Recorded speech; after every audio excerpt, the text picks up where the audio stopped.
पावसाळा सुरू झाला आणि मच्छर इतके वाढले की काही विचारू नका. मग त्यावर आम्ही एक सोल्युशन काढलं आहे, मच्छरदाणी. दुसरं काहीच करू शकत नाही. बॅटीने वगैरे किती मारले तरी ते शेवटी चावताना चावणारच. त्यामुळे मग यांना म्हटलं मच्छरदाणीच मागवा. एक जुनीसुद्धा आहे पण ती खूप खराब झाली आहे, फाटले वगैरे सगळीकडून. त्यामुळे खूप मच्छर येतात आतमध्ये.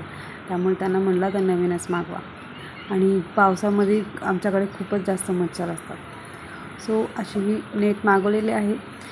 छान आहे. दैविका तर खूप आवडतं त्यात झोपायला, खेळायला.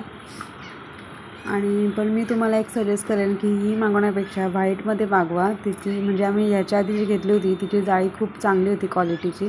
ही मला इतकी नाही आवडली कारण की पातळ आहे. थोडंसं काही लागलं तर लगेच फाटून जाईल, इतकी पातळ होती. त्यामुळे तुम्ही जरा मागवताना जरा क्वालिटी चेक करून मागवा. आम्ही ठेवून घेतली, काही रिटर्न नाही केली. पण तुम्हीसुद्धा ते लक्षात ठेवा.